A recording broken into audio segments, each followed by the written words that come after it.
MA ਭਾਗ ਦੂਜਾ ਦੇ ਸਮੈਸਟਰ ਦੇ ਵਿੱਚ MA ਦੇ ਤੀਜੇ ਸਮੈਸਟਰ ਦੇ ਵਿੱਚ ਤੁਹਾਡਾ ਸਭ ਦਾ ਸਵਾਗਤ ਹੈ। ਜਿਵੇਂ ਕਿ ਪਿਛਲੀ ਵੀਡੀਓ ਦੇ ਵਿੱਚ ਮੈਂ ਤੁਹਾਨੂੰ ਦੱਸਿਆ ਸੀਗਾ ਕਿ ਮੈਂ ਤੁਹਾਨੂੰ ਸੱਭਿਆਚਾਰ ਦਾ ਜਿਹੜਾ ਪੇਪਰ ਹੈ ਉਹ ਪੜ੍ਹਾਵਾਂਗਾ ਅਤੇ ਅਸੀਂ ਗੱਲ ਸ਼ੁਰੂ ਕਰਨੀ ਹੈ ਸੱਭਿਆਚਾਰ ਸ਼ਬਦ ਤੋਂ।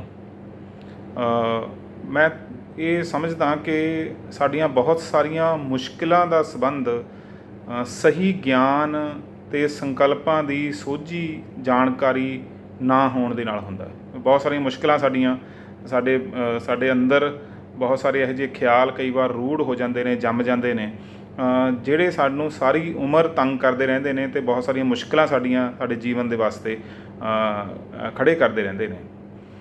ਇਹਦਾ ਸੰਬੰਧ ਜਦੋਂ ਮੈਂ ਸਾਡਾ ਕਹਿ ਰਿਹਾ ਤਾਂ ਇਹ ਵਿਅਕਤੀਗਤ ਤੌਰ 'ਤੇ ਨਹੀਂ ਕਹਿ ਰਿਹਾ, ਸਮੂਹਕ ਤੌਰ 'ਤੇ ਪੂਰੀ ਦੀ ਪੂਰੀ ਇੱਕ ਜਿਹੜੀ ਕਹੀਏ ਕਿ ਭਾਸ਼ਾਈ ਲੋਕਾਈ ਹੁੰਦੀ ਹੈ, ਇੱਕ ਕੌਮ ਹੁੰਦੀ ਹੈ, ਉਸ ਦੇ ਕੋਲ ਜੇ ਸਹੀ ਸੰਕਲਪਾਂ ਦੀ ਸਮਝ ਨਹੀਂ ਹੈਗੀ ਤਾਂ ਮੁਸ਼ਕਿਲ ਆਉਂਦੀ ਹੈ ਕਿ ਉਹ ਉਹਨਾਂ ਦੀ ਬੇਸਮਝੀ ਕਰਕੇ ਜੀਵਨ ਦੇ ਵਿੱਚ ਵੱਡੀਆਂ ਮੁਸ਼ਕਿਲਾਂ ਦੇ ਵਿੱਚ ਫਸ ਜਾਂਦੇ ਨੇ। ਅਤੇ ਮੈਨੂੰ ਲੱਗਦਾ ਕਿ ਪੰਜਾਬ ਦੀਆਂ ਜਿਹੜੀਆਂ ਬਹੁਤ ਸਾਰੀਆਂ ਮੁਸ਼ਕਿਲਾਂ ਨੇ, ਉਹਨਾਂ ਮੁਸ਼ਕਿਲਾਂ ਦੇ ਵਿੱਚੋਂ ਇੱਕ ਮੁਸ਼ਕਿਲ ਇਹ ਵੀ ਹੈ ਕਿ ਸਾਡੇ ਕੋਲ ਜਿਹੜੇ ਸਾਡੇ ਆਧੁਨਿਕ ਜੀਵਨ ਦੀਆਂ ਬਹੁਤ ਸਾਰੀਆਂ ਬਾਰੀਕੀਆਂ ਨੂੰ ਸਪਸ਼ਟ ਕਰਨ ਵਾਲੇ ਜਿਹੜੇ ਸ਼ਬਦ ਨੇ, ਉਹਨਾਂ ਦੇ ਬਾਰੇ, ਸੰਕਲਪਾਂ ਦੇ ਬਾਰੇ ਸਾਡੇ ਕੋਲ ਪੂਰੀ ਤਰ੍ਹਾਂ ਨਾਲ ਸੋਝੀ ਨਹੀਂ ਹੈਗੀ।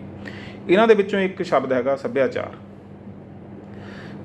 ਅਸੀਂ ਅਕਸਰ ਆਪਣੇ ਆਲੇ ਦੁਆਲੇ ਜਦੋਂ ਵਿਚਰਦੇ ਹਾਂ ਤਾਂ ਇਸ ਸ਼ਬਦ ਦੀ ਵਰਤੋਂ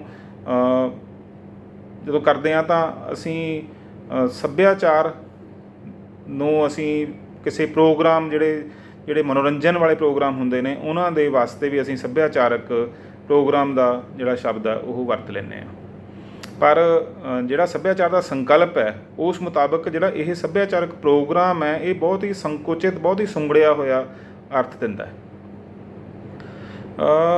ਇਸ ਤੋਂ ਬਿਨਾਂ ਹੋਰ ਵੀ ਦਾਇਰਿਆਂ ਦੇ ਵਿੱਚ ਸੱਭਿਆਚਾਰ ਸ਼ਬਦ ਦੀ ਇਸ ਕਿਸਮ ਦੀ ਸੀਮਤ ਅਰਥਾਂ ਦੇ ਵਿੱਚ ਵਰਤੋਂ ਹੁੰਦੀ ਹੈ। ਜਿਵੇਂ ਪੰਜਾਬ ਦੇ ਵਿੱਚ ਸੱਭਿਆਚਾਰਕ ਮੰਤਰਾਲਾ ਹੈਗਾ, ਸੱਭਿਆਚਾਰ ਅਤੇ ਸੈਰ ਸਪਾਟਾ ਵਿਭਾਗ ਜਿਹਨੂੰ ਅਸੀਂ ਕਹਿੰਦੇ ਹਾਂ, ਉੱਥੇ ਜਿਹੜਾ ਸੱਭਿਆਚਾਰ ਦਾ ਅਰਥ ਵੀ ਲਗਭਗ ਇਹੀ ਹੈ ਜੋ ਅਸੀਂ ਸੱਭਿਆਚਾਰਕ ਪ੍ਰੋਗਰਾਮ ਦੇ ਅਰਥਾਂ ਦੇ ਵਿੱਚ ਲੈ ਰਹੇ ਹਾਂ। ਇਸ ਤੋਂ ਜ਼ਿਆਦਾ ਉਸ ਦੇ ਵਿੱਚ ਨਹੀਂ ਹੈਗਾ। ਉਹਦਾ ਸੰਬੰਧ ਕਲਾ ਦੇ ਨਾਲ, ਜੀਵਨ ਦੇ ਸੁਹਜਾਤਮਕ ਜਿਹੜੇ ਰੂਪ ਨੇ ਉਹਨਾਂ ਦੇ ਨਾਲ, ਵੱਧ ਤੋਂ ਵੱਧ ਸਾਡੀਆਂ ਜਿਹੜੀਆਂ ਬਹੁਤ ਸਾਰੀਆਂ ਇਮਾਰਤਾਂ ਨੇ ਉਹਨਾਂ ਦੀ ਸਾਂਭ ਸੰਭਾਲ ਦੇ ਨਾਲ ਅਤੇ ਉਹਨਾਂ ਦੀ ਖੂਬਸੂਰਤੀ ਨੂੰ ਪ੍ਰਦਰਸ਼ਿਤ ਕਰਨ ਦੇ ਨਾਲ ਹੀ ਉਹਦੇ ਵਿੱਚ ਅਰਥ ਜੁੜਿਆ। ਇਸੇ ਕਰਕੇ ਉਸਦੇ ਨਾਲ ਸੈਰ ਸਪਾਟਾ ਵੀ ਰੱਖਿਆ ਹੋਇਆ। ਤਾਂ ਇੱਕ ਸੀਮਤ ਅਰਥ ਹੈ ਸੱਭਿਆਚਾਰ ਦਾ। ਜਦੋਂ ਅਸੀਂ ਸੰਕਲਪ ਦੇ ਪੱਧਰ ਦੇ ਉੱਪਰ ਸੱਭਿਆਚਾਰ ਸ਼ਬਦ ਦੀ ਗੱਲ ਕਰਦੇ ਹਾਂ ਤਾਂ ਇਹ ਸ਼ਬਦ ਅੰਗਰੇਜ਼ੀ ਦੇ ਸ਼ਬਦ ਕਲਚਰ ਦੇ ਨਾਲ ਜੁੜਿਆ ਹੋਇਆ। ਜਦੋਂ ਪੰਜਾਬੀ ਦੇ ਵਿੱਚ ਸੱਭਿਆਚਾਰ ਅਤੇ ਲੋਕਧਾਰਾ ਨੂੰ ਉਚੇਰੀ ਵਿੱਦਿਆ ਦੇ ਤੌਰ 'ਤੇ ਇੱਕ ਵਿਸ਼ੇ ਦੇ ਤੌਰ 'ਤੇ ਪੜ੍ਹਾਇਆ ਜਾਣਾ ਸ਼ੁਰੂ ਹੋਇਆ ਤਾਂ ਉਦੋਂ ਜਦੋਂ ਅਸੀਂ ਸੱਭਿਆਚਾਰ ਸ਼ਬਦ ਦੀ ਵਰਤੋਂ ਕੀਤੀ ਤਾਂ ਅੰਗਰੇਜ਼ੀ ਸ਼ਬਦ ਕਲਚਰ ਦੇ ਸਮਾਨਾਂਤਰ, ਕਲਚਰ ਦੇ ਸਮਾਨਾਰਥੀ ਅਰਥਾਂ ਦੇ ਵਿੱਚ ਕੀਤੀ। ਇਸ ਕਰਕੇ ਸਾਨੂੰ ਇਹ ਸਾਡੇ ਲਈ ਜ਼ਰੂਰੀ ਹੈ ਕਿ ਸਮਝੀਏ ਕਿ ਕਲਚਰ ਸ਼ਬਦ ਦਾ ਨਿਰੁਕਤ ਕੀ ਹੈ, ਉਸ ਦੇ ਅਰਥਾਂ ਦੀ ਜਿਹੜੀ ਪੂਰੀ ਪਿੱਛੇ ਤੱਕ ਉਹਦੀ ਹਿਸਟਰੀ ਹੈ, ਇਤਿਹਾਸ ਹੈ ਅਰਥਾਂ ਦਾ, ਉਹ ਕੀ ਹੈ, ਅਤੇ ਸੱਭਿਆਚਾਰ ਸ਼ਬਦ ਦਾ ਅੰਗ ਨਿਖੇੜ ਕੀ ਹੈ। ਜਦੋਂ ਵੀ ਅਸੀਂ ਕਿਸੇ ਸ਼ਬਦ ਨੂੰ ਸਮਝਣ ਦੀ ਕੋਸ਼ਿਸ਼ ਕਰਦੇ ਹਾਂ ਤਾਂ ਸਭ ਤੋਂ ਪਹਿਲਾਂ ਅਸੀਂ ਉਸ ਸ਼ਬਦ ਦਾ ਅੰਗ ਨਿਖੇੜ ਕਰਦੇ ਹਾਂ। ਉਸ ਸ਼ਬਦ ਦੇ ਵਿੱਚ ਛੁਪੇ ਹੋਏ ਜਿਹੜੇ ਅੰਗ ਨੇ ਉਹਨਾਂ ਨੂੰ ਨਿਖੇੜ ਕੇ ਉਹਨਾਂ ਦੇ ਮੂਲ ਅਰਥਾਂ ਤੱਕ ਪਹੁੰਚਣ ਦੀ ਕੋਸ਼ਿਸ਼ ਕਰਦੇ ਹਾਂ ਅਤੇ ਉਹਦੇ ਤੋਂ ਬਾਅਦ ਉਸ ਦਾ ਜਿਹੜਾ ਅਰਥ ਵਿਕਾਸ ਹੋਇਆ ਹੁੰਦਾ ਜਾਂ ਅਰਥ ਰੂਪਾਂਤਰਣ ਹੋਇਆ ਹੁੰਦਾ ਉਸ ਤੱਕ ਅੱਪੜਦੇ ਹਾਂ।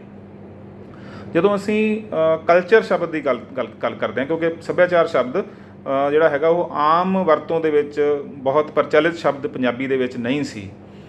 ਜਦੋਂ ਇਹ ਪੜ੍ਹਾਈ ਲਿਖਾਈ ਦਾ ਕੰਮ ਸ਼ੁਰੂ ਹੁੰਦਾ ਇਹ ਇੱਕ ਮੁਕਾਬਲਤਨ ਘੱਟ ਪ੍ਰਚਲਿਤ ਸ਼ਬਦ ਹੈ ਸੱਭਿਆਚਾਰ।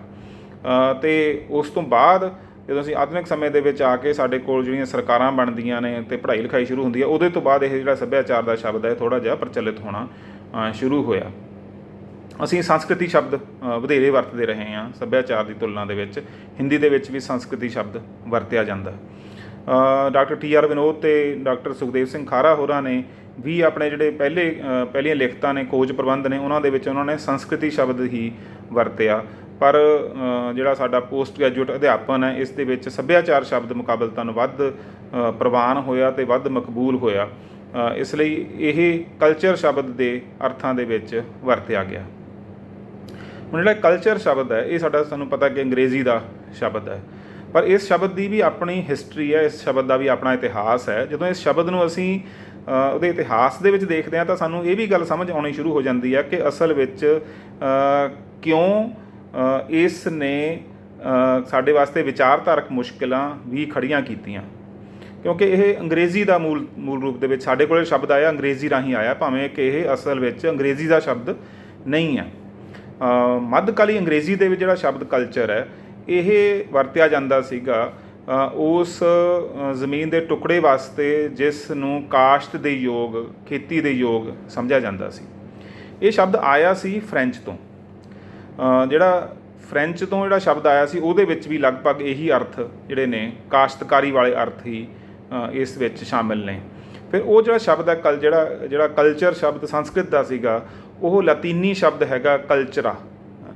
ਉਹ ਕਲਚਰਾ ਜਿਹੜਾ ਸ਼ਬਦ ਉਹ ਕਿਰਿਆ ਰੂਪ ਹੈ, ਉਸ ਤੋਂ ਆਇਆ ਹੋ ਸਕਦਾ, ਅਤੇ ਉਸ ਦਾ ਅਰਥ ਸੀਗਾ ਉਗਾਉਣਾ ਜਾਂ ਕਾਸ਼ਤਕਾਰੀ ਕਰਨਾ। ਇਹ ਜਿਹੜੇ ਦੋਵੇਂ ਸ਼ਬਦ ਨੇ, ਅੰਗਰੇਜ਼ੀ ਸ਼ਬਦ ਕਲਚਰ, ਫ੍ਰੈਂਚ ਸ਼ਬਦ ਕਲਚਰਾ ਅਤੇ ਲਾਤੀਨੀ ਸ਼ਬਦ ਕਲਚਰਾ, ਇਹ ਦੋਵੇਂ ਸ਼ਬਦ ਜਿਹੜੀ ਪੁਰਾਣੀ ਲਾਤੀਨੀ ਹੈ ਉਹਦੇ ਵਿੱਚ ਇੱਕ ਸ਼ਬਦ ਹੈ ਕੋਲੀਅਰੇ। ਕੋਲੀਅਰੇ ਜਿਹੜਾ ਸੀਗਾ ਸ਼ਬਦ ਲਾਤੀਨੀ, ਪੁਰਾਣੀ ਲਾਤੀਨੀ ਦਾ ਸ਼ਬਦ ਹੈ, ਜਿਸ ਦਾ ਅਰਥ ਸੀਗਾ ਸਾਂਭ ਸੰਭਾਲ ਕਰਨਾ ਜਾਂ ਵਿਕਸਿਤ ਕਰਨਾ, ਕਿਸੇ ਚੀਜ਼ ਨੂੰ ਦਾ ਪਾਲਣ ਪੋਸ਼ਣ ਕਰਨਾ। ਇਹਨਾਂ ਅਰਥਾਂ ਦੇ ਵਿੱਚ ਕੋਲੀਅਰੇ ਸ਼ਬਦ ਵਰਤਿਆ ਜਾਂਦਾ ਸੀਗਾ। ਉੱਤਰ ਮੱਧਕਾਲੀ ਜਿਹੜੀ ਅੰਗਰੇਜ਼ੀ ਹੈ, ਜਿਹਨੂੰ ਲੇਟ ਮਿਡਲ ਇੰਗਲਿਸ਼ ਕਹਿੰਦੇ ਆ, ਜਿਹੜੀ 16ਵੀਂ ਸਦੀ ਦੀ ਸ਼ੁਰੂਆਤ ਦੇ ਵਿੱਚ ਬਰਤਾਨੀਆ ਦੇ ਵਿੱਚ ਜਿਸ ਦਾ ਪ੍ਰਚਲਨ ਸੀਗਾ, ਇਸ ਦੇ ਵਿੱਚ ਜਿਹੜਾ ਕਲਚਰ ਸ਼ਬਦ ਹੈ ਉਸ ਦਾ ਅਰਥ ਸੀਗਾ ਮਿੱਟੀ ਦੀ ਕਾਸ਼ਤਕਾਰੀ। ਅਤੇ ਇਸ ਤੋਂ ਹੀ ਜਿਹੜਾ ਅਜੋਕੇ ਸ਼ਬਦ ਜਿਹੜਾ ਅਰਥਾਂ ਵਾਲਾ ਜਿਹੜਾ ਕਲਚਰ ਸ਼ਬਦ ਹੈ ਉਹ ਉਤਪੰਨ ਹੋਇਆ, ਜਿਸ ਦਾ ਅੱਗੇ ਜਾ ਕੇ ਅਰਥ ਬਣਿਆ 19ਵੀਂ ਸਦੀ ਦੇ ਮੁੱਢ ਵਿੱਚ। ਇਸ ਸ਼ਬਦ ਨੂੰ ਮਨ ਮਸਤਕ ਅਤੇ ਬੌਧਿਕ ਸਮਰਥਾਵਾਂ ਦੇ ਵਿਕਾਸ ਵਾਸਤੇ ਅਤੇ ਜਿਹੜੀਆਂ ਜਿਹਨੂੰ ਅਸੀਂ ਸਲੀਕੇ ਵਾਲਾ ਤੌਰ ਤਰੀਕਾ ਕਹਿੰਦੇ ਹਾਂ, ਇਸ ਵਾਸਤੇ ਇਸ ਨੂੰ ਅਸੀਂ ਵਰਤਣ ਲੱਗ ਪਏ। ਅਤੇ ਇਹਦਾ ਅਰਥ ਬਣ ਗਿਆ ਮਨ ਮਸਤਕ, ਬੌਧਿਕ ਸਮਰੱਥਾਵਾਂ ਅਤੇ ਤੌਰ ਤਰੀਕਿਆਂ ਨੂੰ ਵਿਕਸਿਤ ਕਰਨਾ ਜਾਂ ਉਹਨਾਂ ਨੂੰ ਪੋਸ਼ਿਤ ਕਰਨਾ। 19ਵੀਂ ਸਦੀ ਦੇ ਆਰੰਭ ਤੋਂ ਲੈ ਕੇ ਹੁਣ ਤੱਕ ਅਸੀਂ ਕਲਚਰ ਨੂੰ ਇਹਨਾਂ ਅਰਥਾਂ ਦੇ ਵਿੱਚ ਹੀ ਵਰਤਣਾ ਸ਼ੁਰੂ ਕਰਤਾ, ਜਿਹੜਾ ਕਿ ਜ਼ਮੀਨ ਦੀ ਖੇਤੀ ਦੇ ਨਾਲ ਸੰਬੰਧਿਤ ਸ਼ਬਦ ਸੀ। ਮੁੱਢਲੇ ਤੌਰ 'ਤੇ ਕਲਟੀਵੇਸ਼ਨ ਨਾਲ ਸੰਬੰਧਿਤ ਸ਼ਬਦ ਸੀਗਾ, ਅਤੇ ਕਲਟੀਵੇਸ਼ਨ ਜਿਹੜੀ ਹੈਗੀ ਆ ਉਹ ਹੁਣ ਅਸੀਂ ਅਕਸਰ ਪਰਸਨੈਲਿਟੀ ਕਲਟੀਵੇਸ਼ਨ ਦੀ ਗੱਲ ਵੀ ਕਰਦੇ ਹਾਂ। ਤਾਂ ਇਹਨਾਂ ਅਰਥਾਂ ਦੇ ਵਿੱਚ ਜਿਹੜਾ ਸੀਗਾ ਸ਼ਬਦ ਕਲਚਰ ਵਰਤਿਆ ਜਾਣਾ ਸ਼ੁਰੂ ਹੋ ਗਿਆ ਕਿ ਮਨ ਮਸਤਕ ਦੇ ਬੌਧਿਕ ਸਮਰੱਥਾ ਅਤੇ ਜਿਹੜੇ ਵਿਵਹਾਰਕ ਤੌਰ ਤਰੀਕੇ ਨੇ ਉਹਨਾਂ ਦਾ ਜਿਹੜਾ ਪੋਸ਼ਣ ਕਰਨਾ, ਉਹਨਾਂ ਦਾ ਵਿਕਾਸ ਕਰਨਾ, ਇਹਨਾਂ ਅਰਥਾਂ ਦੇ ਵਿੱਚ ਅਸੀਂ ਇਹ ਸ਼ਬਦ ਵਰਤਣ ਲੱਗ ਪਏ।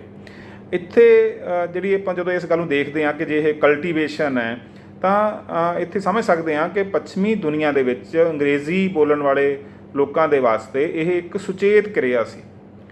ਸੁਚੇਤ ਕਿਰਿਆ ਦੇ ਅਰਥਾਂ ਦੇ ਵਿੱਚ ਇਸ ਨੂੰ ਲਿਆ ਗਿਆ। ਇਸ ਦਾ ਮਤਲਬ ਹੈ ਕਿ ਸੱਭਿਆਚਾਰ ਇਹਨਾਂ ਅਰਥਾਂ ਦੇ ਵਿੱਚ ਇੱਕ ਸੁਭਾਵਿਕ ਅਤੇ ਅਚੇਤ ਤੌਰ 'ਤੇ ਗ੍ਰਹਿਣ ਕੀਤੀਆਂ ਜਾਣ ਵਾਲੀਆਂ ਆਦਤਾਂ, ਕਦਰਾਂ ਕੀਮਤਾਂ ਦਾ ਸਮੁੱਚ ਨਹੀਂ ਹੈ, ਸਗੋਂ ਸੁਚੇਤ ਤੌਰ 'ਤੇ ਪ੍ਰਦਾਨ ਕੀਤੀ ਜਾਣ ਵਾਲੇ ਜਿਹੜੇ ਤੌਰ ਤਰੀਕੇ ਨੇ, ਜਾਂ ਸੁਚੇਤ ਤੌਰ 'ਤੇ ਸਿੱਖੀਆਂ ਜਾ ਸਕਣ ਵਾਲੀਆਂ ਆਦਤਾਂ ਨੇ, ਜਾਂ ਜਿਹੜਾ ਵਿਵਹਾਰ ਦਾ ਢਾਂਚਾ ਹੈ, ਉਸ ਨੂੰ ਅਸੀਂ ਕਲਚਰ ਦੇ ਅਰਥਾਂ ਦੇ ਵਿੱਚ ਲੈਣ ਲੱਗ ਪਏ। ਜਿਹੜਾ ਸਾਡਾ ਅੰਗਰੇਜ਼ੀ ਦੇ ਵਿੱਚ ਵੀ ਸ਼ਬਦ ਦਾ ਵਿਕਾਸ ਹੋਇਆ, ਕਲਟੀਵੇਸ਼ਨ ਤੋਂ ਪਹੁੰਚਦਿਆਂ ਇਸ ਰੂਪ ਦੇ ਵਿੱਚ ਹੋ ਗਿਆ ਕਿ ਇਹ ਸੁਚੇਤ ਤੌਰ 'ਤੇ ਗ੍ਰਹਿਣ ਕੀਤੀਆਂ ਜਾਣ ਵਾਲੀਆਂ ਆਦਤਾਂ, ਸਿੱਖੀਆਂ ਜਾਣ ਵਾਲੀਆਂ ਆਦਤਾਂ, ਸੁਚੇਤ ਤੌਰ 'ਤੇ ਗ੍ਰਹਿਣ ਕੀਤੇ ਜਾਣ ਵਾਲੇ ਤੌਰ ਤਰੀਕੇ, ਉਹਨਾਂ ਲਈ ਅਸੀਂ ਕਲਚਰ ਸ਼ਬਦ ਦੀ ਵਰਤੋਂ ਕੀਤੀ। ਜਿਹੜੇ ਇਹ ਸਲੀਕੇ ਸੀਗੇ ਪਹਿਲਾਂ ਜਿਹੜੇ ਜਿਹਨੂੰ ਅਸੀਂ ਕਲਚਰਡ ਸ਼ਬਦ ਵਰਤਦੇ ਹਾਂ, ਕਈ ਵਾਰ ਬੰਦਾ ਬੜਾ ਕਲਚਰਡ ਹੈ, ਜਿਹੜਾ ਇਹ ਸ਼ਬਦ ਹੈ ਇਹ ਅਸਲ 'ਚ ਪਹਿਲਾਂ ਜਗੀਰੂ ਰਾਜਵੰਸ਼ ਦੇ ਲੋਕਾਂ ਨਾਲ ਜਿਹੜਾ ਮਿਲਣ ਵਰਤਨ ਦਾ ਤਰੀਕਾ ਸੀ। ਉਸ ਮਿਲਣ ਵਰਤਨ ਦੇ ਸਮੇਂ ਜਿਨ੍ਹਾਂ ਸਲੀਕਿਆਂ ਦਾ ਧਿਆਨ ਰੱਖਣਾ ਪੈਂਦਾ ਸੀ, ਉਹਨਾਂ ਨੂੰ ਅਸੀਂ ਕਲਚਰ ਦੇ ਅਰਥਾਂ ਦੇ ਵਿੱਚ ਮੁੱਢਲੇ ਤੌਰ 'ਤੇ ਬਰਤਾਨੀਆ ਦੇ ਵਿੱਚ ਲਿਆ ਗਿਆ। ਅਤੇ ਇਸ ਦੇ ਬਾਅਦ ਜਿਹੜੀ ਜਦੋਂ ਕਹੀਏ ਕਿ ਉੱਥੇ ਉਦਯੋਗਿਕ ਕ੍ਰਾਂਤੀ ਹੋਈ, ਉਸ ਤੋਂ ਬਾਅਦ ਜਿਹੜਾ ਸਾਡਾ ਜਗੀਰੂ ਰਾਜਵੰਸ਼ ਸੀ, ਉਸ ਦੇ ਨਾਲ ਜਿਹੜੀ ਸ਼ਹਿਰੀ ਬੁਰਜਵਾਜ਼ੀ ਅਤੇ ਉਤਲੀ ਮੱਧ ਸ਼੍ਰੇਣੀ ਨੇ ਵੀ ਇਹਨਾਂ ਹੀ ਅਰਥਾਂ ਦੇ ਵਿੱਚ ਕਲਚਰ ਸ਼ਬਦ ਦੀ ਜਿਹੜੀ ਵਰਤੋਂ ਹੈ ਉਹ ਕਰਨੀ ਸਿੱਖ ਲਈ ਹੋਊਗੀ ਕਿ ਕਲਚਰ ਸ਼ਬਦ ਇੱਕ ਸਿੱਖੇ ਹੋਏ, ਇੱਕ ਸੋਧੇ ਸਿਧਾਏ ਹੋਏ ਵਿਵਹਾਰ ਦੇ ਵਾਸਤੇ ਵਰਤਿਆ ਗਿਆ। ਇੱਕ ਸੁਭਾਵਿਕ ਤੌਰ 'ਤੇ, ਅਚੇਤ ਤੌਰ 'ਤੇ ਗ੍ਰਹਿਣ ਕੀਤੀਆਂ ਕਦਰਾਂ ਕੀਮਤਾਂ ਅਤੇ ਆਦਤਾਂ ਦਾ ਨਾਮ ਨਹੀਂ ਸੀ, ਇਹ ਸੁਚੇਤ ਤੌਰ 'ਤੇ ਸਿੱਖੀਆਂ ਜਾਣ ਵਾਲੀਆਂ ਆਦਤਾਂ ਦਾ ਨਾਮ ਸੀ। ਸੋਫਿਸਟੀਕੇਸ਼ਨ ਜਿਸ ਦੇ ਨਾਲ ਜੁੜਦੀ ਹੈ, ਸਲੀਕਾ ਜੁੜਦਾ ਹੈ, ਇਸ ਦੇ ਵਿੱਚ ਨਫਾਸਤ ਵਾਲੀਆਂ ਗੱਲਾਂ ਨੂੰ ਹੀ ਕਲਚਰ ਮੰਨਿਆ ਗਿਆ। ਇਸੇ ਕਰਕੇ ਕਲਚਰ ਅਤੇ ਅਨਕਲਚਰ ਦਾ ਜਿਹੜਾ ਨਿਖੇੜਾ ਹੈ ਉਹ ਉਸ ਸਮੇਂ ਕੀਤਾ ਜਾਣਾ ਸ਼ੁਰੂ ਹੋ ਗਿਆ। ਇਹੀ ਜਦੋਂ ਪੱਛਮ ਦੇ ਲੋਕ ਜਿਹੜੇ ਇਸ ਕਿਸਮ ਦੇ ਅਰਥ ਨਾਲ ਜੁੜੇ ਹੋਏ ਸੀ, ਕਲਚਰ ਦੇ ਇਸ ਤਰ੍ਹਾਂ ਦੇ ਅਰਥ ਨਾਲ ਜੁੜੇ ਸੀ, ਜਦੋਂ ਇਹ ਅਫਰੀਕਾ ਅਤੇ ਏਸ਼ੀਆ ਦੇ ਮੁਲਕਾਂ ਦੇ ਵਿੱਚ ਗਏ ਅਤੇ ਉੱਥੋਂ ਇਹਨਾਂ ਨੇ ਉੱਥੇ ਆਪਣੀਆਂ ਬਸਤੀਆਂ ਬਣਾਈਆਂ, ਲੋਕਾਂ ਨੂੰ ਗੁਲਾਮ ਬਣਾਇਆ, ਤਾਂ ਉੱਥੇ ਜਾ ਕੇ ਇਹਨਾਂ ਨੇ ਫਿਰ ਕਲਚਰ ਦੇ ਨਾਲ ਅਨਕਲਚਰਡ ਅਤੇ ਸਿਵਲਾਈਜ਼ਡ ਦੇ ਨਾਲ ਅਨਸਿਵਲਾਈਜ਼ਡ ਦੀ ਵਰਤੋਂ ਆਪਣੇ ਜਿਹੜੇ ਬਸਤੀਵਾਦੀ ਹਕੂਮਤ ਦੇ ਨਵੇਂ ਬਣੇ ਗੁਲਾਮ ਸੀਗੇ ਉਹਨਾਂ ਦੇ ਤੌਰ ਤਰੀਕਿਆਂ ਦੇ ਵਾਸਤੇ, ਉਹਨਾਂ ਦੀਆਂ ਆਦਤਾਂ ਵਾਸਤੇ, ਉਹਨਾਂ ਦੇ ਪਰੰਪਰਕ ਗਿਆਨ ਵਾਸਤੇ ਇਸ ਤਰ੍ਹਾਂ ਦੇ ਸ਼ਬਦ ਜਿਹੜੇ ਵਰਤਣੇ ਸ਼ੁਰੂ ਕਰਤੇ ਅਤੇ ਕਿਹਾ ਗਿਆ। ਅਤੇ ਇਹ ਗੱਲ ਇੱਕ ਆਪਣੇ ਆਪ ਦੇ ਵਿੱਚ ਬਹਿਸ ਦਾ ਮੁੱਦਾ ਹੈ ਕਿ ਉਹਨਾਂ ਨੇ ਕਾਲੇ ਲੋਕਾਂ ਨੂੰ, ਭੂਰੇ ਲੋਕਾਂ ਨੂੰ, ਏਸ਼ੀਆ ਅਤੇ ਅਫਰੀਕਾ ਦੇ ਲੋਕਾਂ ਨੂੰ ਅਨਕਲਚਰਡ, ਅਨਸਿਵਲਾਈਜ਼ਡ ਕਹਿਣਾ ਸ਼ੁਰੂ ਕੀਤਾ। ਤਾਂ ਕਿਉਂਕਿ ਕਲਚਰ ਨੂੰ ਲਿਆ ਹੀ ਇਹਨਾਂ ਅਰਥਾਂ ਵਿੱਚ ਜਾ ਰਿਹਾ ਸੀ ਕਿ ਇੱਕ ਸੁਚੇਤ ਤੌਰ 'ਤੇ ਆਧੁਨਿਕ ਸਿਖਲਾਈ ਦੇ ਨਾਲ ਜਿਹੜਾ ਇੱਕ ਨਫਾਸਤ ਵਾਲਾ ਵਿਵਹਾਰ ਬੰਦਾ ਸਿੱਖਦਾ ਉਹ ਕਲਚਰਡ ਹੈ। ਤਾਂ ਇਸ ਗੱਲ ਕਰਕੇ ਇਹਨਾਂ ਨੇ ਇਸ ਤਰ੍ਹਾਂ ਦਾ ਨਿਖੇੜਾ ਕੀਤਾ ਕਿ ਜਿਹੜੇ ਉਹਨਾਂ ਦੇ ਗਿਆਨ ਤੋਂ ਟੁੱਟੇ ਹੋਏ ਨੇ, ਉਹਨਾਂ ਦੇ ਸ਼ਹਿਰੀ ਤੌਰ ਤਰੀਕਿਆਂ ਤੋਂ ਟੁੱਟੇ ਹੋਏ ਨੇ, ਉਹਨਾਂ ਦੇ ਉੱਚ ਮੱਧ ਵਰਗੀ ਅਤੇ ਅਮੀਰ ਲੋਕਾਂ ਦੇ ਤੌਰ ਤਰੀਕਿਆਂ ਤੋਂ ਵੱਖਰੇ ਤਰ੍ਹਾਂ ਦਾ ਵਿਵਹਾਰ ਕਰਨ ਵਾਲੇ ਲੋਕ ਨੇ, ਗੁਲਾਮ ਲੋਕ ਨੇ, ਜਿਹੜਾ ਉਹਨਾਂ ਦਾ ਸਾਰਾ ਪ੍ਰਬੰਧ ਹੈ ਉਹਨੂੰ ਉਹਨਾਂ ਨੇ ਕਿਹਾ ਕਿ ਕਲਚਰ ਨਹੀਂ ਹੈਗਾ, ਇਹ ਅਨਕਲਚਰਡ ਲੋਕ ਨੇ, ਅਨਸਿਵਲਾਈਜ਼ਡ ਲੋਕ ਨੇ। ਉਹਨਾਂ ਨੇ ਇਹਨਾਂ ਨੂੰ ਅਨਸਿਵਲਾਈਜ਼ਡ, ਅਨਕਲਚਰਡ, ਅਸੱਭਿਅਕ ਜਿਹੜਾ ਕਿਹਾ। ਤਾਂ ਇਹ ਆਪਣੇ ਤੌਰ 'ਤੇ ਜਿਹੜਾ ਕਲਚਰ ਸ਼ਬਦ ਹੈ ਜਿੱਥੋਂ ਇਹ ਪੈਦਾ ਹੋਇਆ ਸੀ ਉੱਥੋਂ ਇਸ ਨੇ ਬਸਤੀਵਾਦੀ ਸੋਚਣੀ ਦਾ ਹਿੱਸਾ ਬਣ ਕੇ ਇੱਕ ਅਨਰਥ ਜਿਹੜਾ ਹੈਗਾ ਉਹ ਪੈਦਾ ਕੀਤਾ। ਜਾਂ ਕਹੀਏ ਕਿ ਇਸ ਤਰ੍ਹਾਂ ਦੀ ਬਸਤੀਵਾਦੀ ਸੋਚਣੀ ਵਾਲੀ ਜਿਹੜੀ ਇਹ ਭਾਵਨਾ ਹੈ ਜਿਹਦੇ ਵਿੱਚ ਅਸੀਂ ਅਨਕਲਚਰਡ ਸ਼ਬਦ, ਅਸੱਭਿਅਕ ਸ਼ਬਦ ਦੀ ਵਰਤੋਂ ਕਰਦੇ ਹਾਂ, ਇਸ ਦੀਆਂ ਜੜ੍ਹਾਂ ਵੀ ਉਸ ਸ਼ਬਦ ਦੇ ਸੁਭਾਵਿਕ ਵਿਕਾਸ ਦੇ ਵਿੱਚ ਹੀ ਪਈਆਂ ਨੇ, ਜਿਹੜਾ ਕਲਟੀਵੇਸ਼ਨ ਤੋਂ ਸ਼ੁਰੂ ਹੋ ਕੇ ਕਲਚਰ ਦੇ ਜਿਹੜਾ ਸਾਡੀਆਂ ਆਦਤਾਂ ਦੇ ਇੱਕ ਪ੍ਰਬੰਧ ਦੇ ਤੌਰ 'ਤੇ ਨਫਾਸਤ ਦੇ ਸਲੀਕਿਆਂ ਦੇ ਵਾਸਤੇ ਸ਼ਬਦ ਵਰਤਿਆ ਗਿਆ। ਤਾਂ ਹੁਣ ਇਸ ਤੋਂ ਬਾਅਦ ਜਦੋਂ 19ਵੀਂ ਸਦੀ ਦੇ ਅੰਤ ਵਿੱਚ ਮਾਰਕਸਵਾਦੀ ਚਿੰਤਨ ਪੈਦਾ ਹੋਇਆ ਅਤੇ 20ਵੀਂ ਸਦੀ ਦੇ ਮੁੱਢ ਵਿੱਚ ਉਸ ਮਾਰਕਸਵਾਦੀ ਚਿੰਤਨ ਤੋਂ ਪ੍ਰੇਰਨਾ ਲੈ ਕੇ ਰੂਸ ਦੇ ਵਿੱਚ ਅਤੇ ਉਸ ਤੋਂ ਬਾਅਦ ਹੋਰ ਮੁਲਕਾਂ ਦੇ ਵਿੱਚ ਸਮਾਜਵਾਦੀ ਸਰਕਾਰਾਂ ਬਣੀਆਂ, ਤਾਂ ਜਿਹੜੀ ਦ੍ਰਿਸ਼ਟੀ ਸਾਹਮਣੇ ਆਈ ਉਸ ਦ੍ਰਿਸ਼ਟੀ ਨੂੰ ਅਸੀਂ ਇਤਿਹਾਸਕ ਪਦਾਰਥਵਾਦੀ ਦ੍ਰਿਸ਼ਟੀ ਕਹਿੰਦੇ ਹਾਂ।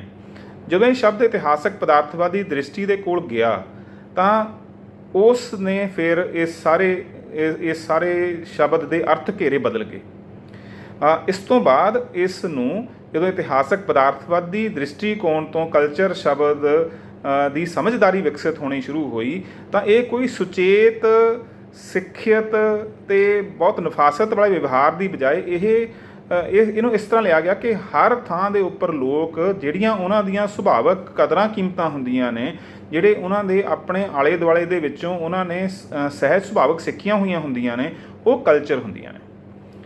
ਤਾਂ ਕਲਚਰ ਫਿਰ ਇਹ ਕੋਈ ਇੱਕ ਤਰ੍ਹਾਂ ਨਾਲ ਇਹ ਕੋਈ ਵੈਲਿਊ ਜੱਜਮੈਂਟ ਕਰਨ ਵਾਲਾ ਜਾਂ ਇਹ ਨਿਰਣਾ ਕਰਨ ਵਾਲਾ ਕਿ ਇਹ ਸੱਭਿਅਕ ਹੈ ਅਤੇ ਇਹ ਬੰਦਾ ਅਸੱਭਿਅਕ ਹੈ, ਇਸ ਕਿਸਮ ਦਾ ਨਿਖੇੜਾ ਕਰਨ ਵਾਲਾ ਸ਼ਬਦ ਫਿਰ ਨਹੀਂ ਰਿਹਾ। ਤਾਂ ਜਿਹੜਾ ਇਤਿਹਾਸਕ ਪਦਾਰਥਵਾਦੀ ਦ੍ਰਿਸ਼ਟੀਕੋਣ ਆ ਉਹਦੇ ਮੁਤਾਬਕ ਕੋਈ ਵੀ ਅਸੱਭਿਅਕ ਨਹੀਂ ਹੁੰਦਾ, ਕੋਈ ਕੌਮ ਵੀ ਅਸੱਭਿਅਕ ਨਹੀਂ ਹੁੰਦੀ ਅਤੇ ਕੋਈ ਵੀ ਸਮੂਹ ਅਸੱਭਿਅਕ ਨਹੀਂ ਹੁੰਦਾ। ਹਰ ਲੋਕ ਸਮੂਹ ਜਿਹੜਾ ਕਿਸੇ ਖਾਸ ਵਿਸ਼ੇਸ਼ ਭੂਗੋਲਿਕ ਖਿੱਤੇ ਦੇ ਵਿੱਚ ਰਹਿੰਦਾ ਹੈ, ਉਸ ਭੂਗੋਲਿਕ ਖਿੱਤੇ ਦੇ ਵਿੱਚ ਰਹਿੰਦਿਆਂ ਹੋਇਆਂ ਜਿਹੜੀਆਂ ਉਸਨੇ ਇਤਿਹਾਸਕ ਤੌਰ 'ਤੇ ਸਿਰਜਣਾਵਾਂ ਕੀਤੀਆਂ ਨੇ, ਜਿਹੜੀਆਂ ਸਿਰਜਣਾਵਾਂ ਉਸ ਦੀਆਂ ਜ਼ਰੂਰਤਾਂ ਦੀ ਪੂਰਤੀ ਵੀ ਕਰਦੀਆਂ ਨੇ ਅਤੇ ਇਸ ਤੋਂ ਬਿਨਾਂ ਉਹਨਾਂ ਦੇ ਸੋਚ ਸਵਾਦ ਅਤੇ ਕਦਰਾਂ ਕੀਮਤਾਂ ਨੂੰ ਵੀ ਪ੍ਰਤੀਬਿੰਬਿਤ ਕਰਦੀਆਂ ਨੇ, ਇਹ ਸਾਰੀਆਂ ਜਿਹੜੀਆਂ ਸਿਰਜਣਾਵਾਂ ਨੇ ਉਹ ਸੱਭਿਆਚਾਰ ਦੇ ਵਿੱਚ ਆਉਂਦੀਆਂ ਨੇ, ਕਲਚਰ ਦੇ ਵਿੱਚ ਆਉਂਦੀਆਂ ਨੇ। ਇਸ ਕਰਕੇ ਜਿਹੜਾ ਅਨਕਲਚਰਡ ਸ਼ਬਦ ਹੈ ਉਸ ਨੂੰ ਇਤਿਹਾਸਕ ਪਦਾਰਥਵਾਦੀ ਦ੍ਰਿਸ਼ਟੀਕੋਣ ਨੇ ਮੂਲੋਂ ਹੀ ਰੱਦ ਕਰ ਦਿੱਤਾ ਕਿ ਕੋਈ ਵੀ ਕੌਮ ਦੁਨੀਆ ਦੇ ਵਿੱਚ ਕੋਈ ਇਹੋ ਜਿਹਾ ਇਨਸਾਨ ਨਹੀਂ ਹੈ ਜਿਹੜਾ ਕਿ ਅਸੱਭਿਅਕ ਹੋਵੇ।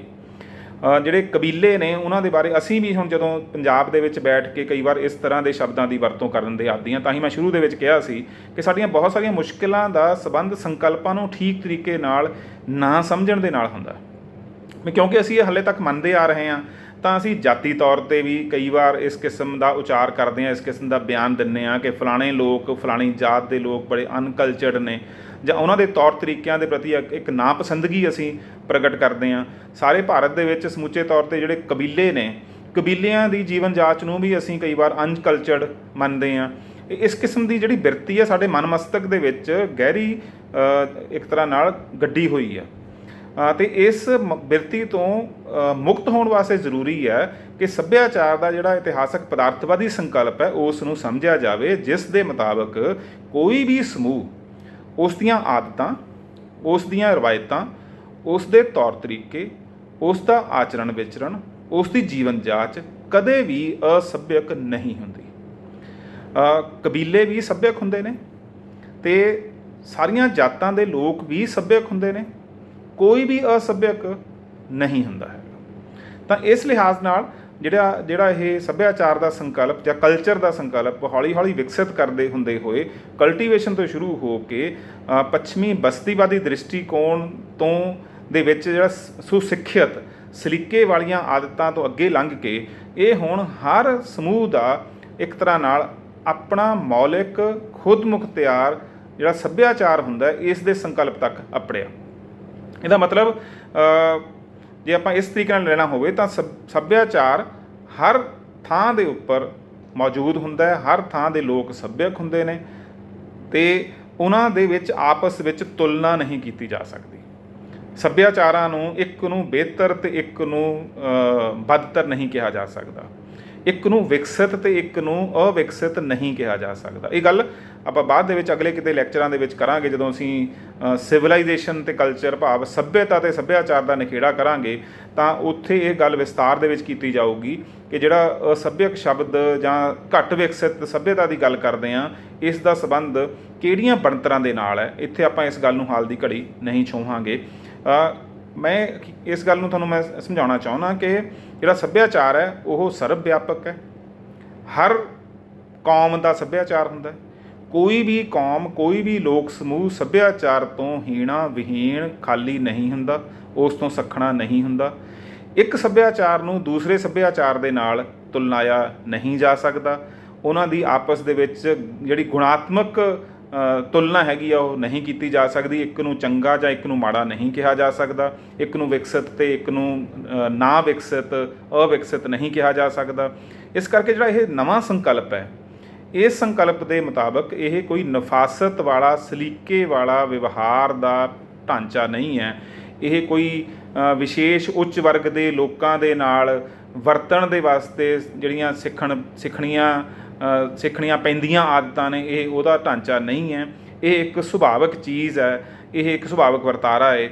ਇਸ ਦੀਆਂ ਜਦੋਂ ਖਾਸੀਅਤਾਂ ਦੀਆਂ ਆਪਾਂ ਗੱਲਾਂ ਕਰਾਂਗੇ ਤਾਂ ਉਹਦੇ ਵਿੱਚ ਇਹ ਗੱਲ ਆਉਂਦੀ ਆ ਪ੍ਰਮੁੱਖ ਤੌਰ 'ਤੇ ਕਿ ਜੋ ਕੁਝ ਵੀ ਮਨੁੱਖ ਸਿਰਜਦਾ ਹੈ, ਜੋ ਕੁਝ ਵੀ ਉਸ ਨੇ ਸਿਰਜਿਆ ਆਪਣੀ ਹੋਂਦ ਨੂੰ ਬਰਕਰਾਰ ਰੱਖਣ ਵਾਸਤੇ ਅਤੇ ਉਸ ਨੂੰ ਬਿਹਤਰ ਬਣਾਉਣ ਵਾਸਤੇ, ਉਸ ਨੂੰ ਸੁਹਜਮਈ ਬਣਾਉਣ ਵਾਸਤੇ, ਉਸ ਦੀਆਂ ਸਮੁੱਚੀਆਂ ਲੋੜਾਂ ਦਾ ਢਾਂਚਾ, ਉਹ ਸਾਰਾ ਕੁਝ ਹੀ ਸੱਭਿਆਚਾਰ ਦੇ ਵਿੱਚ ਆਉਂਦਾ ਹੈ। ਮਨੁੱਖੀ ਜੀਵਨ ਦੀ ਕੋਈ ਚੀਜ਼ ਨਹੀਂ ਹੈ ਜਿਹੜੀ ਸੱਭਿਆਚਾਰ ਦੇ ਵਿੱਚ ਨਹੀਂ ਆਉਂਦੀ। ਇਹ ਸਿਰਫ ਮਨੋਰੰਜਨ ਦਾ ਢਾਂਚਾ ਨਹੀਂ ਹੈ, ਸਗੋਂ ਇਹ ਇੱਕ ਤਰ੍ਹਾਂ ਦਾ ਇੱਕ ਵਿਆਪਕ ਪਾਸਾਰ ਹੈ ਜਿਸ ਦੇ ਵਿੱਚ ਬੰਦਾ ਸਾਹ ਲੈਂਦਾ। ਬੰਦਾ ਸੱਭਿਆਚਾਰ ਦੇ ਵਿੱਚ ਜਨਮਦਾ, ਸੱਭਿਆਚਾਰ ਦੇ ਵਿੱਚ ਅਰਥ ਗ੍ਰਹਿਣ ਕਰਦਾ, ਸੱਭਿਆਚਾਰ ਦੇ ਵਿੱਚ ਆਦਰਸ਼ ਗ੍ਰਹਿਣ ਕਰਦਾ। ਸੱਭਿਆਚਾਰ ਦੇ ਵਿੱਚ ਹੀ ਉਸ ਦੇ ਚੰਗੇ ਮਾੜੇ ਦਾ ਜਿਹੜਾ ਨਿਤਾਰਾ ਅੰਦਰ ਗਤੀ ਹੁੰਦਾ। ਕੋਈ ਦੂਜਾ ਸੱਭਿਆਚਾਰ ਨਹੀਂ ਦੱਸ ਸਕਦਾ ਕਿ ਤੁਸੀਂ ਇਹ ਗੱਲ ਚੰਗੀ ਕਰਦੇ ਹੋ ਜਾਂ ਮਾੜੀ ਕਰਦੇ ਹੋ।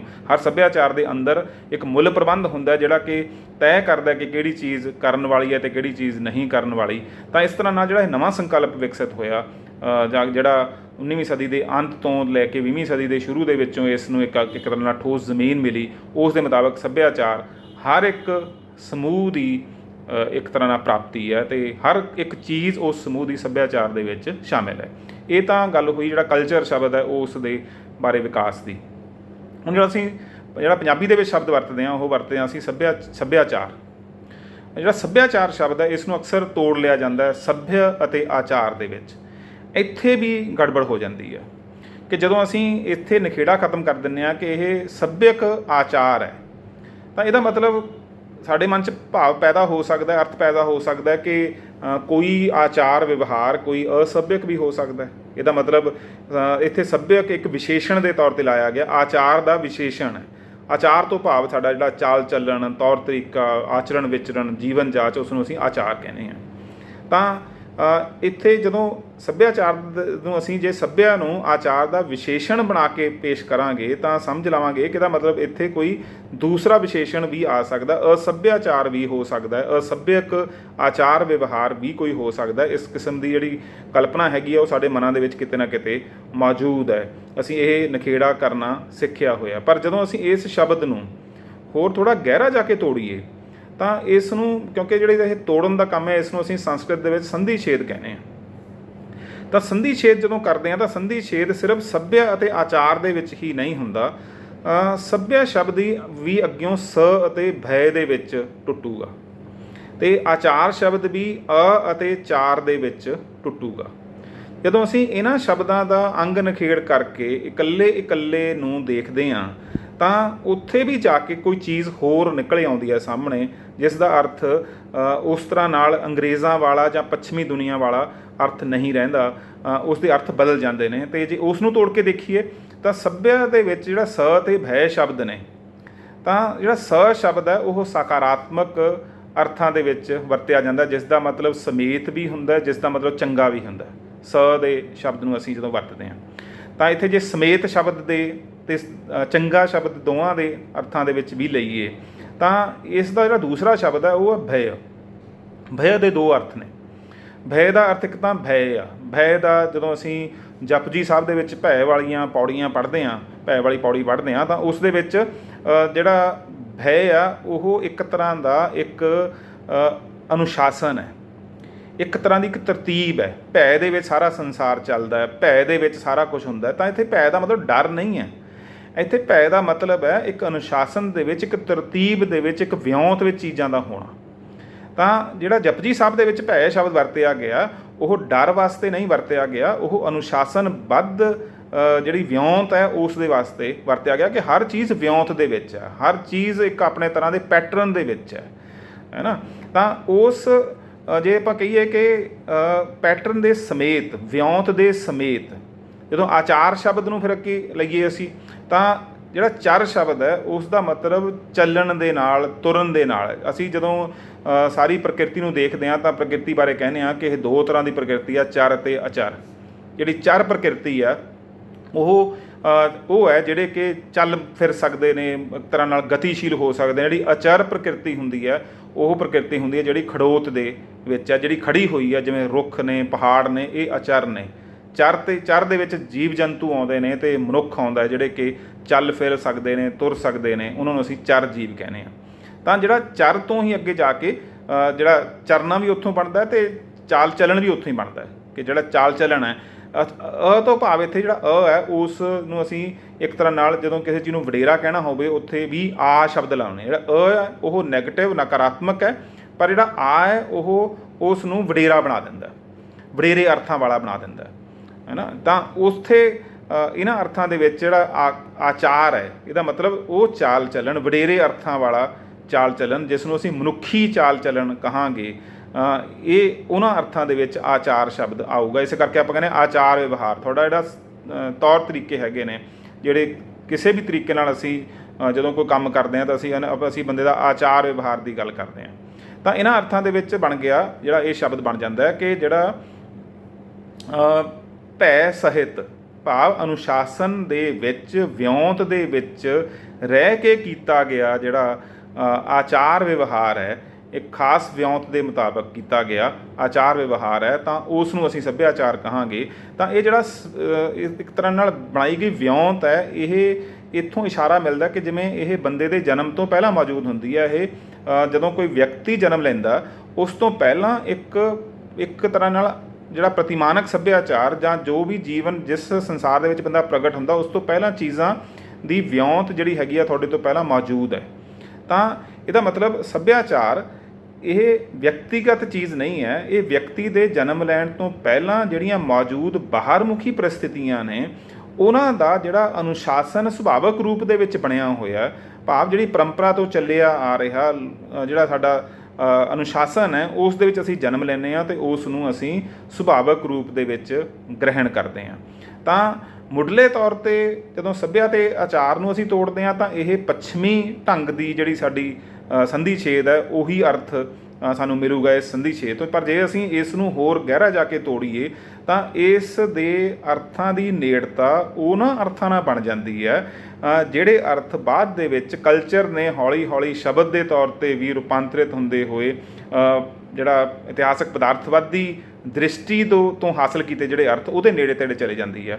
ਤਾਂ ਇਸ ਤਰ੍ਹਾਂ ਨਾਲ ਜਿਹੜਾ ਸੱਭਿਆਚਾਰ ਹੈ, ਪੰਜਾਬੀ ਦਾ ਸੱਭਿਆਚਾਰ ਜਿਹੜਾ ਸ਼ਬਦ ਹੈ ਅਤੇ ਜਿਸ ਦੇ ਪਿੱਛੇ ਸੰਸਕ੍ਰਿਤ ਦੇ ਸ਼ਬਦ ਸ ਭੈ ਆ ਚਾਰ, ਇਹ ਜਿਹੜੇ ਇੱਕ ਤਰ੍ਹਾਂ ਚਾਰ ਅੰਗ ਇਹਦੇ ਵਿੱਚ ਪਏ ਨੇ, ਉਸ ਦੇ ਮੁਤਾਬਕ ਇਹ ਇੱਕ ਵਿਅਕਤੀ ਦੇ ਜਨਮ ਤੋਂ ਪੂਰਵ ਮੌਜੂਦ ਇੱਕ ਉਹ ਪ੍ਰਤੀਮਾਨਾਂ ਦਾ ਢਾਂਚਾ ਹੈ, ਉਹ ਆਦਤਾਂ ਦਾ ਢਾਂਚਾ ਹੈ, ਉਹ ਵਿਵਹਾਰ ਦੇ ਤੌਰ ਤਰੀਕਿਆਂ ਅਤੇ ਜੀਵਨ ਜਾਚ ਦਾ ਢਾਂਚਾ ਜਿਸ ਦੇ ਵਿੱਚ ਬੰਦਾ ਜਨਮ ਲੈਂਦਾ ਅਤੇ ਜਿਨ੍ਹਾਂ ਨੂੰ ਹੌਲੀ ਹੌਲੀ ਉਹ ਗ੍ਰਹਿਣ ਕਰਦਾ ਜਾਂਦਾ ਅਤੇ ਉਸ ਦੇ ਮੁਤਾਬਕ ਉਸ ਅਨੁਸ਼ਾਸਨ ਦੇ ਵਿੱਚ ਆਪਣੇ ਆਪ ਨੂੰ ਢਾਲਦਾ।